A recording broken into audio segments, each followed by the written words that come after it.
स्वागत है।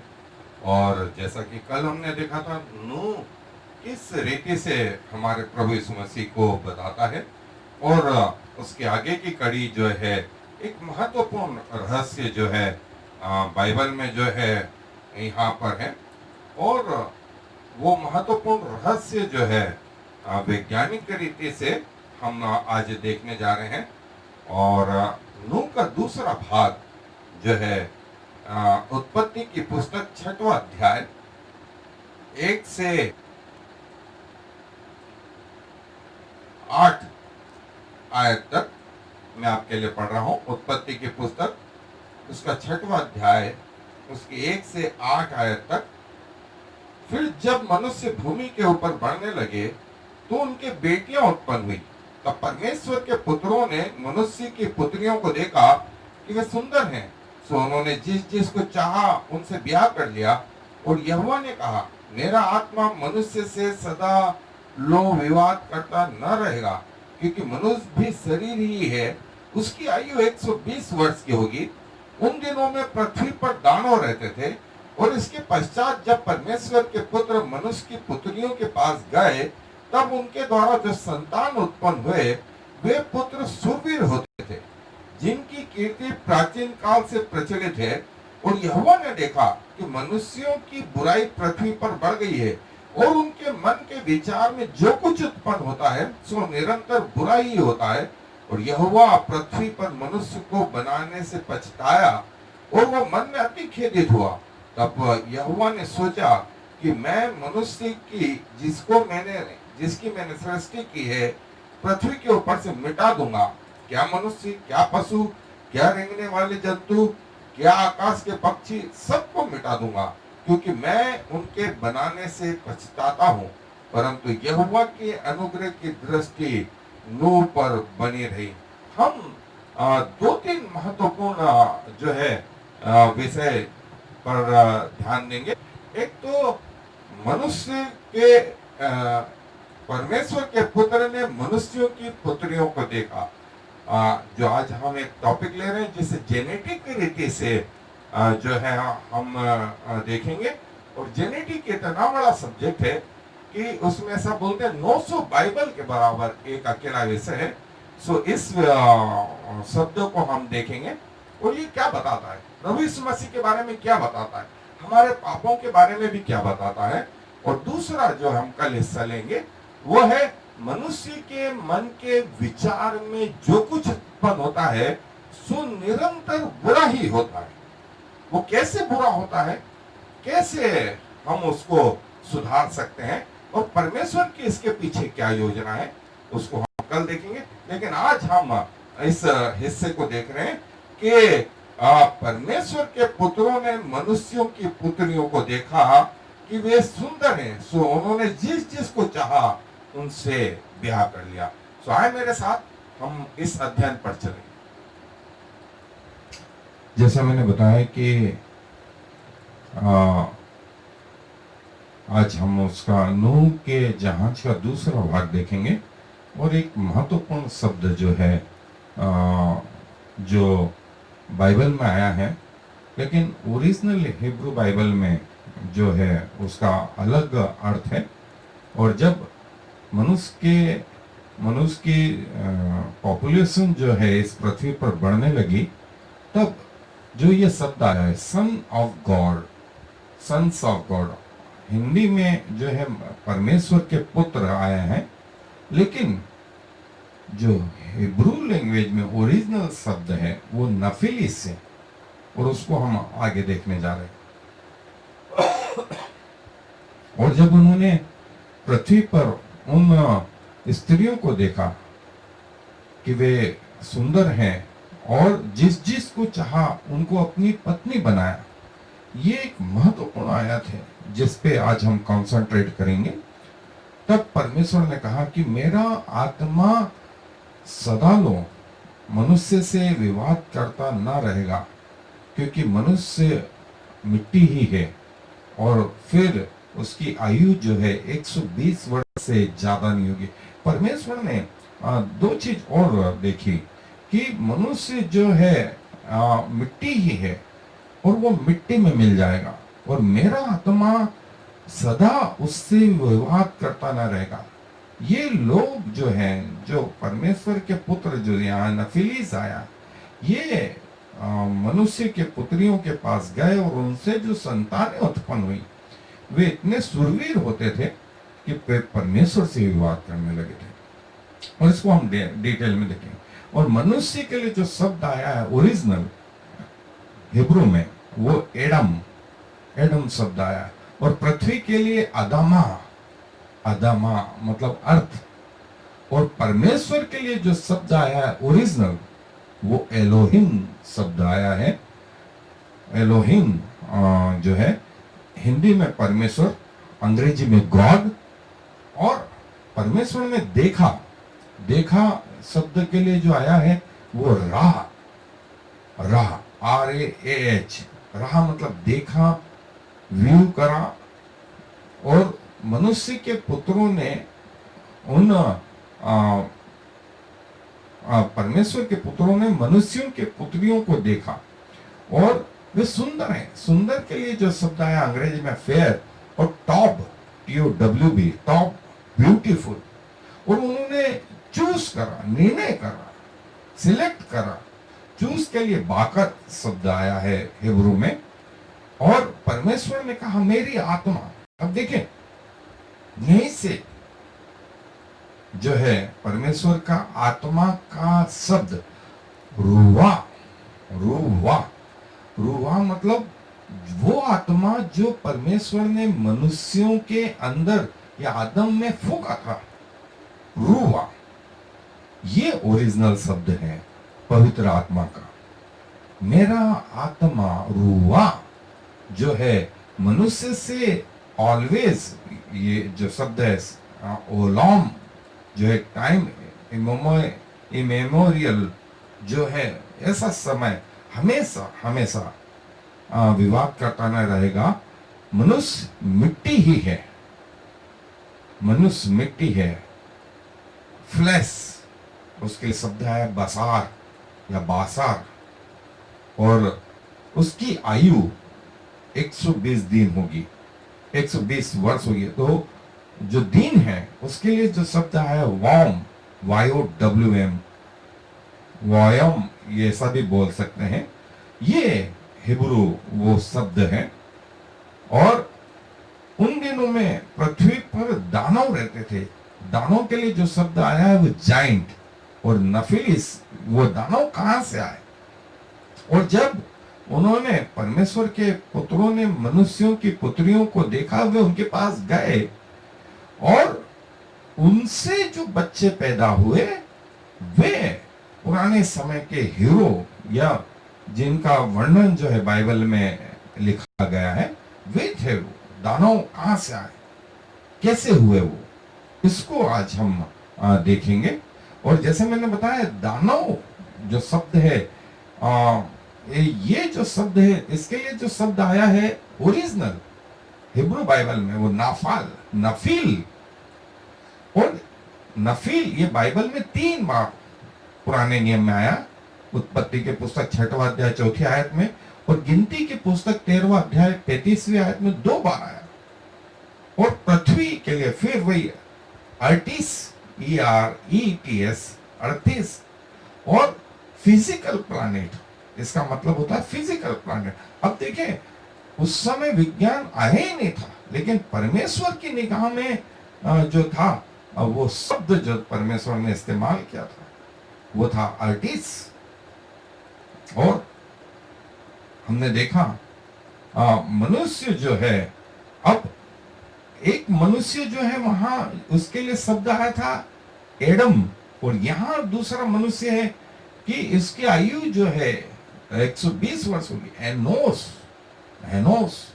अब देखिए मनुष्य और मनुष्य में हम दोनों जगह वहां MAN आया है और MEN अंग्रेजी में, ये 2 A और E का फर्क आया। लेकिन हिंदी में तो मनुष्य और मनुष्य ही आए।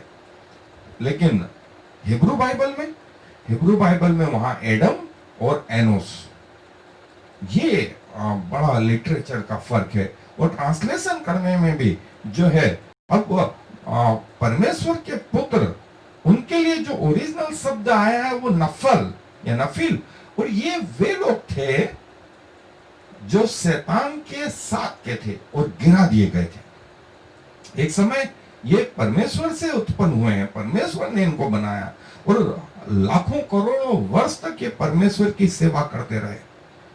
और उसके बाद जब इन्होंने देखा कि परमेश्वर हमें मार नहीं सकता, तो परमेश्वर की आराधना करना इनको नागवार लगा, और शैतान जो इनका सरदार था, उस आराधना करने वालों का जो था बॉस था, उसके साथ ये लोग हो लिए।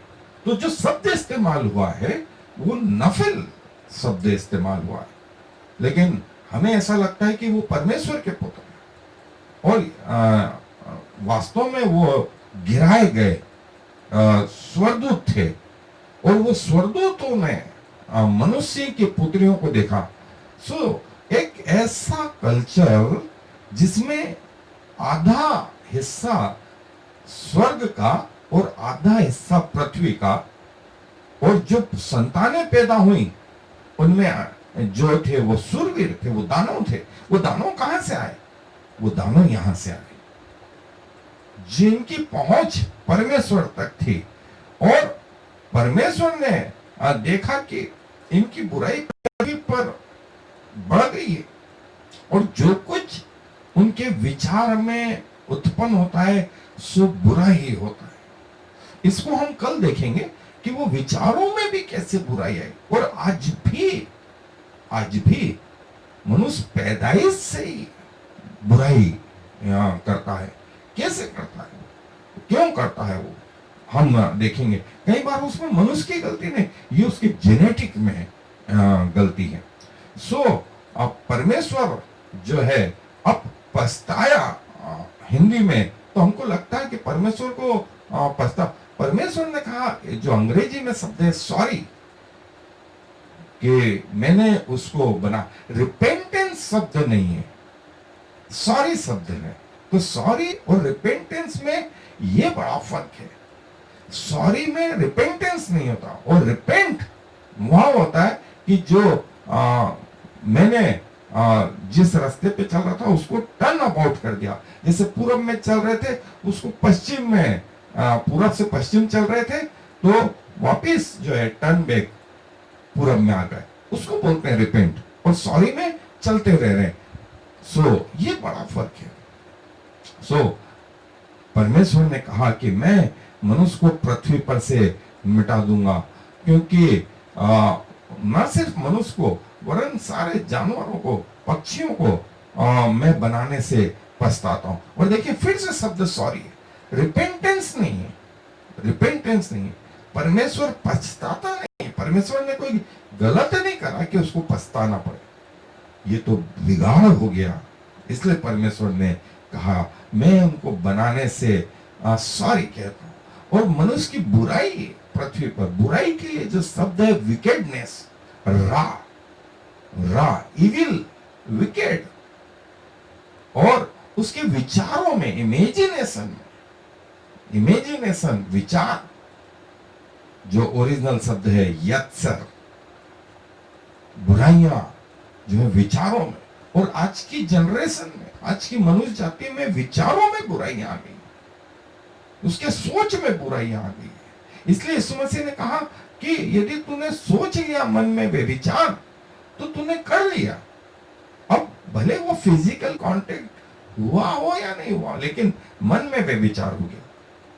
सो ये बात परमेश्वर को मालूम, इसका ज्ञान परमेश्वर को है। और इसीलिए मैं बोलता हूं कि हमको किसी को हिसाब नहीं देना है, हमें हिसाब परमेश्वर को देना। और परमेश्वर आपकी वो बात भी जानता है जो आप खुद अपने बारे में नहीं जानते। और उसके हृदय में, हृदय के लिए जो शब्द आया है लेब, सेंटर, इसको हम देखेंगे। और जैसा विकेडनेस, इविल जो शब्द है, उसके लिए जो ओरिजिनल शब्द है रा, इविल, कंटिन्यूली, पूरा। और यौम हमने देखा था, कंटिन्यूली, यौम मतलब टाइम इमॉर्टल, हमेशा बुरा ही बुरा, बुरा ही बुरा। एक माँ अपने बच्चे को चोरी करना नहीं सिखाती, वो उसको झूठ बोलना नहीं सिखाती, वो उसको गाली बकना नहीं सिखाती, लेकिन वो सीख कर क्या जाता। क्यों? क्योंकि उसके जीन्स में। और ये जीन्स कहां से आए? उसको अपने पुराने माँ बाप अर्थात आदम और हवा से मिले। सो पैदाइशी रीति से वो जो है उसमें वो करप्शन और रिपेंटेड नाकाम नाकाम, जिनको बनाने से मेड आस ASAH बनाया बनाया, मैं उनको मिटा दूंगा, माका मैं उनको मिटा दूंगा। और जिसको बनाया है, बनाने के लिए शब्द आया है 12, क्रिएट क्रिएट। और ऊपर आकाश के लिए जो शब्द है एयर, समान, हेवन या स्काई। लेकिन प्रभु के अनुग्रह की दृष्टि, अनुग्रह के लिए जो शब्द आया है चैन, CHEN, चैन, अनुग्रह की दृष्टि नूह पर बनी रही। और अब ये वो रहस्य है, रहस्य दुनिया में जितने पुरुष हैं उनमें जो जीन्स होते हैं वो X और Y होते हैं, जो भी पुरुष है, और जितनी फीमेल होती हैं वो X और X होती हैं। ये परमेश्वर ने आदम को X और Y बनाया, अपने समानता और स्वरूप में बनाया। इसका मतलब ये हुआ कि परमेश्वर स्वयं जो है पुल्लिंग है, पुल्लिंग है। और उसने अपनी समरी, इस समरी में आपको मैं बता दूं 450 करोड़ 450 लाख जीन इस मनुष्य में डाले। इसमें से एक भी डिफेक्टिव नहीं, इस आदम में एक भी डिफेक्टिव नहीं। और यदि आपने देखा होगा किसी के 5 उंगलियों की जगह 6 उंगलियां हैं, किसी की एक आंख छोटी है, एक आंख बड़ी है, किसी के कान नहीं बने, किसी के एक पांव नहीं बना, किसी का हाथ नहीं बना, किसी के सिर के बाल जो है गोल्डन कलर के, किसी के काले हैं, किसी के भूरे हैं, किसी के घुंघराले हैं। ये कहां से आया? ये सब जीन्स का कमाल है, ये सब जीन्स। और परमेश्वर ने इस आदम को इतना परफेक्ट बनाया कि उसमें एक भी डिफेक्ट नहीं था, एक भी डिफेक्ट। और उसका जीन्स या उसका DNA जो था X और Y था। और उसको सुलाया, इसको सुलाने के बाद में इसकी पसली में से मांस निकाला, और ये X इसको मिलाकर के डबल किया परमेश्वर ने। और डबल X, दुनिया में जितनी भी स्त्रियां हैं उनका जेनेटिक मेकअप X और X, X और X है। इसलिए कई चीजें, जैसे मैं एक उदाहरण बताता हूं आपको, बोलने का जीन्स जो है X पर पाया जाता है। और ऐसा बोला जाता है कि एक पुरुष दिन में 24 घंटे में 7,500 शब्द बोलता है, तो स्त्री उसका डबल बोलती है, करीब 15,000 शब्द बोलती है। क्यों? क्योंकि एक X पर 7,500 है, तो 2 X पर कितने हो गए? 15,000 हो गए। ये X और Y का कमाल है। और देखें, जब ये दोनों मिले तो यदि संभावना क्या क्या हो सकती थी, ये X और यहां से X, डबल X मिला, तो ये जो बच्चा होगा वो डबल X मतलब स्त्री, ये X और ये X फिर मिले X, डबल X, इस दूसरे X से मिले Y और X, Y और X मिले मेल, Y और X मिले मेल। सो ये संभावना है। और इनका पहला बेटा केन, दूसरा बेटा हाबिल, और बेटियां भी उत्पन्न हुई। अब देखें, जो बात हमने देखी थी वो ये थी कि परमेश्वर ने अपने समानता और स्वरूप में इन्हें बनाया। मतलब परमेश्वर ने अपने जीन्स इसमें फूके, इसमें फूके और वो जो है एक्स और वाई आदम का जीन, और एक्स और एक्स ईव का जीन्स हुआ। और संभावना क्या हुई? वाई और एक्स केन, और वाई और ये एक्स ये भी हाबिल एबल। सो ये वो जेनेटिक रीति से था पहला चैप्टर उत्पत्ति का। और अब इन स्वर्गदूतों ने मनुष्य की पुत्रियों को देखा। अब परमेश्वर ने, प्रभु यीशु मसीह ने मत्ती रचित सुसमाचार 22वां अध्याय 30वीं आयत में कहा कि स्वर्ग में कोई शादी ब्याह नहीं होते हैं, नहीं होते हैं। लेकिन जब मनुष्य के पुत्रों ने, परमेश्वर के पुत्रों ने मनुष्य की पुत्रियों को देखा, तो ये सब मेल थे। जितने स्वर्गदूत थे वो मेल थे, और पुत्रियों को, मनुष्य की पुत्रियों को देखा और वे उनके पास गए, और उनसे जो संतान उत्पन्न हुई उसमें से एक जो है जीन्स एक्स या वाई, आधा जीन स्वर्ग का और आधा जीन पृथ्वी का, तो जो पैदा हुए वो दानव हुए। देखें, अब उन पुत्रों ने, परमेश्वर के पुत्र या नफिलिस कहे हैं इनको, ये नफिलिस के जो जीन्स थे ये पुत्र थे, मतलब मेल थे। इनका जीन्स था एक्स और वाई। इन्होंने पुत्रियों को देखा, और दुनिया में सब पुत्रियां या स्त्रियों का जीन्स है एक्स और एक्स। अब वो उनके पास गए। अब संभावना क्या क्या बनी? एक्स इनका और एक इनका, जो हुए वो फीमेल हुए। फिर ये एक्स और दूसरा एक्स यहां से क्या हुआ? फिर से फीमेल हुए। ये वाई और ये एक्स जो हुआ मेल। अब ये वाई और ये एक्स जो हुआ वो भी मेल।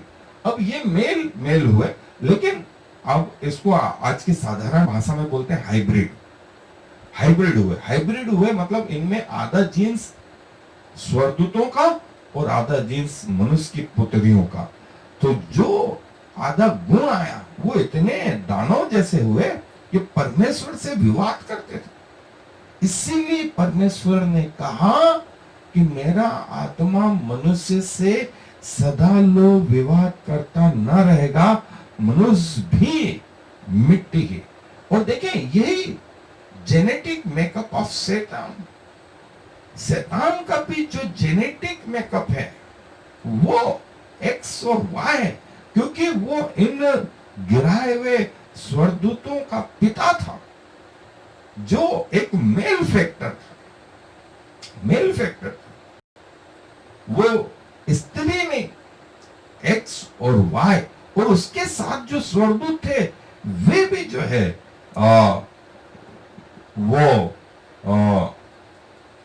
मेल फैक्टर, जिसका वर्णन जो है यशायाह की पुस्तक में उसके 14वें अध्याय 12 से 14 आयत में आया कि तू जो अपने आप को बड़ा बनाना चाहता, तू जो लूसीफर था, तू जो परमेश्वर के सिंहासन पर बैठना चाहता था, तू जो भोर का तारा था।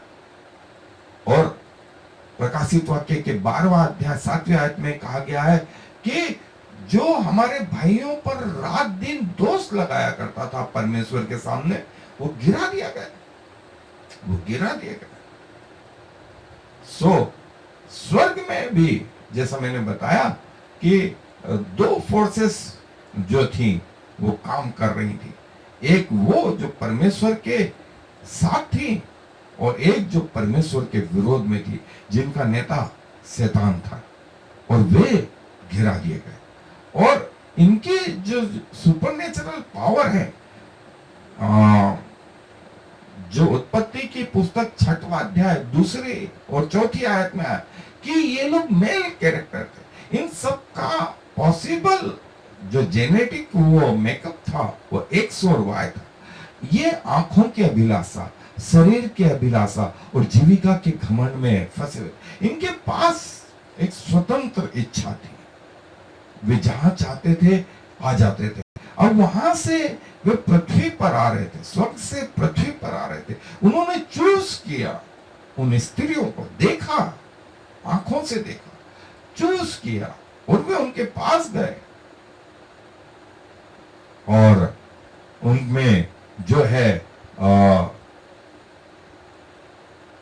एक शरीर की अभिलाषा थी और उन्होंने उनके साथ सेक्स किया पृथ्वी पर वो स्त्रियों को देखकर। इसीलिए जो संतान हुई वो हाइब्रिड थी। उन्होंने आधा जीन्स पृथ्वी का और आधा जीन्स स्वर्ग का था और वे दानव थे और ये जो है सारी पृथ्वी पर ये चीज आज भी चली आ रही है। आदम और हवा के जीन्स में जो परिवर्तन आ रहा है वो परिवर्तन ये है जो मैंने बताया था कि शैतान और उसके एंजलों का, उसके साथ के स्वर्गदूतों का जेनेटिक मेकअप एक्स और वाई, और मनुष्य की पुत्रियों का जो जीन्स है वो एक्स और एक्स। और जिन्होंने इन स्वर्गदूतों ने इन पुत्रियों को देखा और वे उनके पास गए और उनसे जो संतान उत्पन्न हुई वो ये पॉसिबिलिटी थी। और इससे वे लोग जो है परमेश्वर से विवाद करने लगे और जो है इनका जो ज्ञान था, ऐसा कहा जाता है कि पृथ्वी के ज्ञान से, आज के ज्ञान से भी एडवांस था और ये इतने प्रभावशाली थे कि परमेश्वर तक इनकी पहुंच थी और ये परमेश्वर से विवाद किया करते। तब परमेश्वर ने कहा कि जो है आज भी देखें प्रकाशित वाक्य में लिखा गया 12वां अध्याय 11वें आयत में कि शैतान परमेश्वर के सामने भाइयों पर रात दिन दोष लगाया करता और प्रभु यीशु मसीह उन्हें छुड़ाया करता। और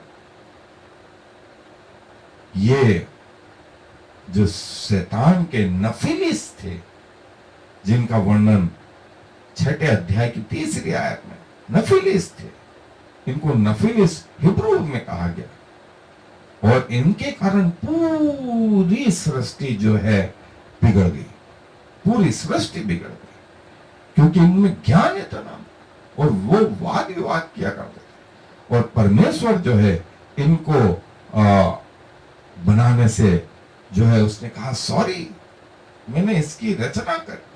अब हालांकि नूह और उसकी पत्नी और 3 बेटे और बहुएं, इनके भी जो जेनेटिक मेकअप थे उनमें करप्शन तो था, इसलिए वो मृत्यु को प्राप्त हुए। यदि वो मृत्यु को प्राप्त नहीं होते तो वो इस लायक होते कि सब लोगों का उद्धार कर, लेकिन वे भी मृत्यु को प्राप्त हुए। मतलब जीन्स उनमें भी थे और सारी दुनिया जो है सेम हाम और येपेत के जो है वंशज हुए। सो वंशावली में देखें ऐसा कहा जाता है कि सेम जो है पूर्व की ओर चला और सारे एशिया में जो लोग हैं वो सेम के वंशज हैं।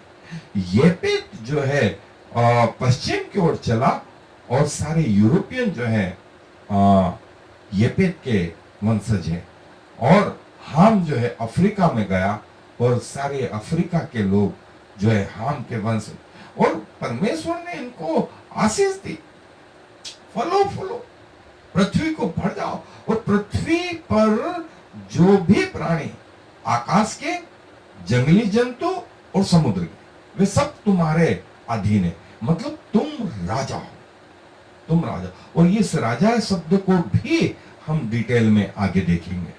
सो आज हम एक चीज जो देख करके जा रहे हैं कि हर व्यक्ति जो इस पृथ्वी पर हुआ, या तो वो मेल है एक्स और वाई है, या वो फीमेल है जिसका जेनेटिक मेकअप एक्स और एक्स है, या जिनको हम यूनक्स बोलते हैं, जिनको जो है हम न वो स्त्री न पुरुष, और खोजा शब्द इनके लिए बाइबल में इस्तेमाल हुआ यूनक्स, और जो है ये पॉसिबिलिटीज है।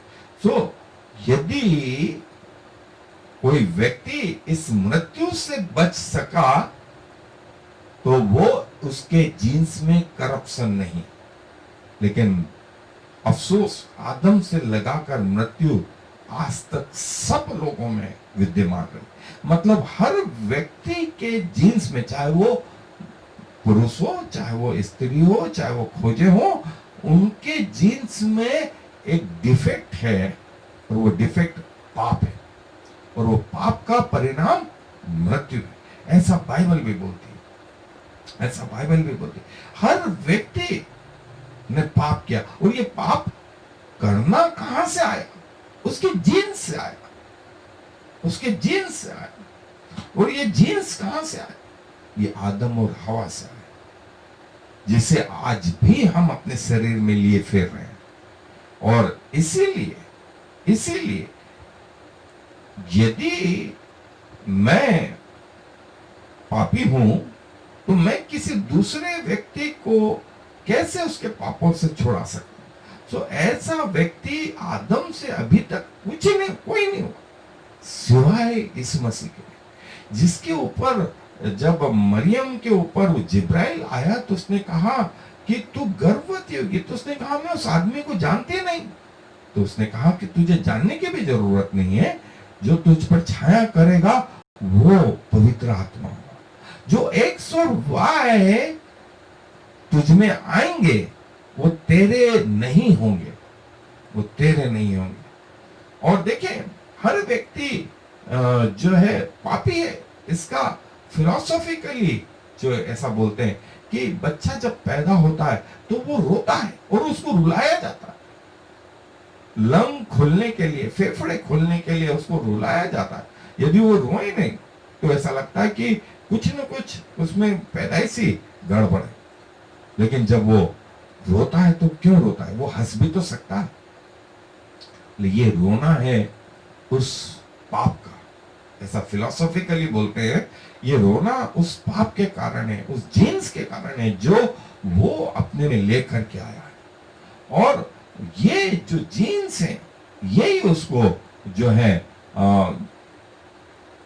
जलन रखना, गाली बकना, झूठ बोलना और बीमारियां, करप्शन, ये सब अपने आप उसमें आ जाती है, क्योंकि ये उसके पूर्वजों में, और पूर्वज मतलब आदम और हवा में, और वहां से वो चला रहा। अब उस व्यक्ति को पाप से छुड़ाने की जरूरत है।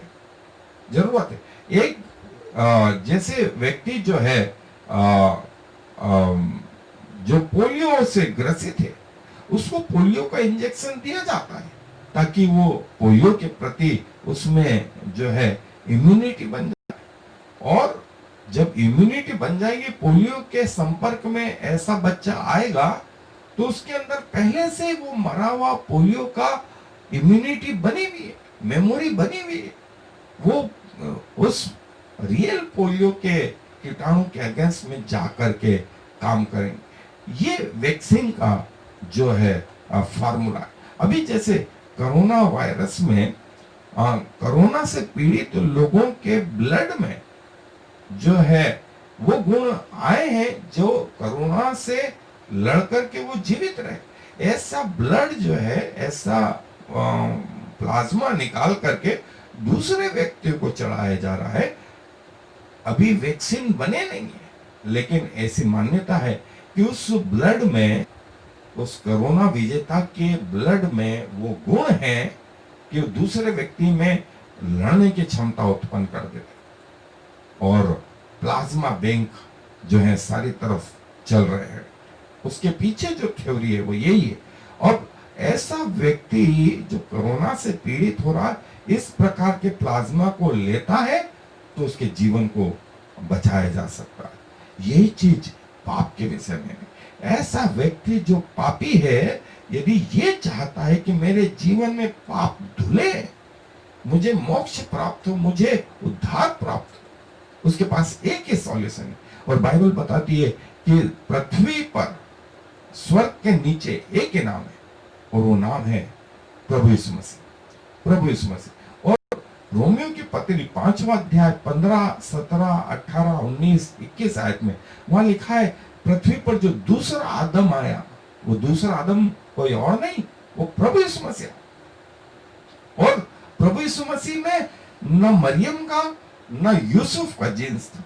मतलब एक्स और वाई जो उनमें थे वो करप्टेड नहीं थे, वो परमेश्वर पिता के जीन्स थे, पवित्र आत्मा के जीन्स थे, जिसने कहा कि ये पिता जिसने एक्स और वाई किसी समय में आदम में दिया, वही पिता यीशु मसीह में, और वही पिता पवित्र आत्मा। ये तीनों जो हैं पाप रहित है, पाप रहित है। इसीलिए प्रभु यीशु मसीह के जीवन से जो पाप रहित जीवन है, हम लोग जो पाप में मर रहे हैं, प्रभु बचा सकते हैं, बशर्त हम इस वैक्सीन को लें, इस प्लाज्मा को लें। और प्रभु यीशु ही एकमात्र जरिया है जो हमें बचा सके। और इस विषय को मैंने किताब के रूप में लिखा है, जिसका नाम है DNA of first Adam and second Adam. बड़ी जल्दी ये मार्केट में आएगी। आप इसको अमेजॉन से, फ्लिपकार्ट से जो है खरीद सकते हैं। आप मेरे जो है ईमेल पर भी जाकर के रिक्वेस्ट कर सकते हैं, और आपको पूरा डिटेल जो है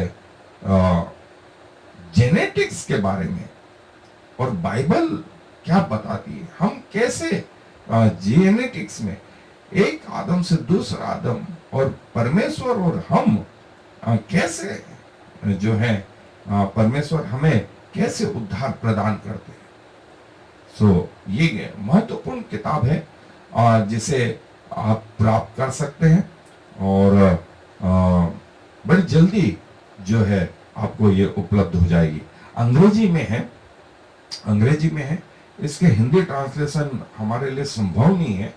सो साधारण अंग्रेजी में कोशिश की गई है कि आपको समझाया जाए और ये बताया जाए कि हम सब पापी हैं, और इस पाप का जो छुटकारा है वो प्रभु यीशु मसीह के द्वारा। इस सांप के जहर का छुटकारा, यदि सांप का जहर ही है, सांप काटे वाले को जो इंजेक्शन बनाया जाता है वो सांप के जहर से बनाया जाता है, लेकिन उसकी मरने की क्षमता खत्म कर दी जाती है।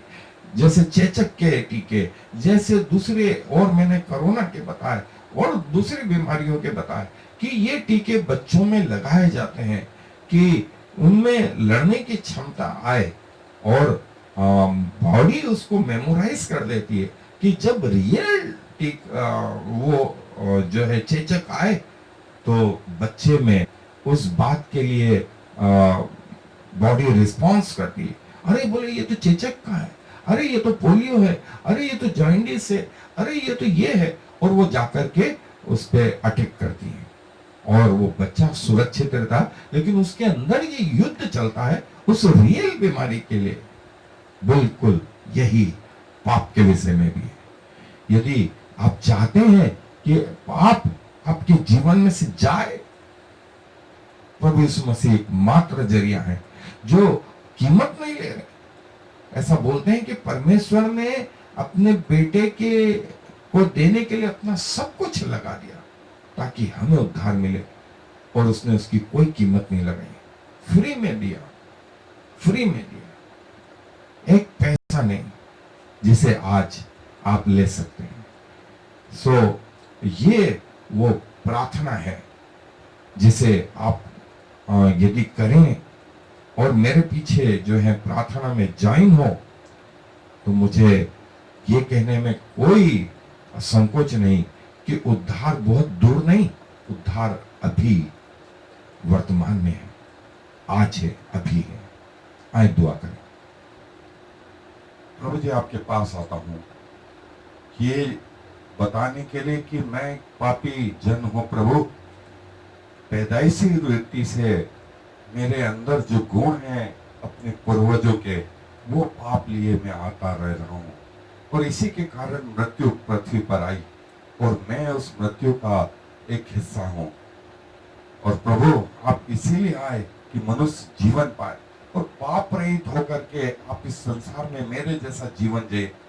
पाप रहित होकर के आप क्रूस पर गए कि आपके लहू बहाए जाने से मुझे जीवन मिले। मेरे अंदर आए, मेरा स्वामी बने, मुझे पाप रहित करें प्रभु, और पवित्र आत्मा आप मेरे अंदर निवास करें, मुझे अपना बेटा और बेटी बनाए, और स्वर्ग में प्रभु जब उस अंतिम न्याय के समय में मेरे नाम को लिया जाए, तो मैं आपको धन्य कह सकूं।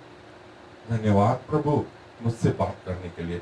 सारा आदर आपको देते हुए इस विनती को प्रभु इस मसीह के नाम से मांगता हूं, आमीन। और फिर शमा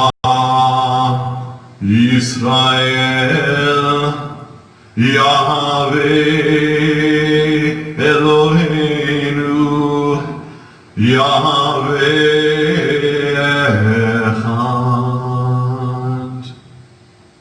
Hear, O Israel, the Lord is our God, the Lord alone.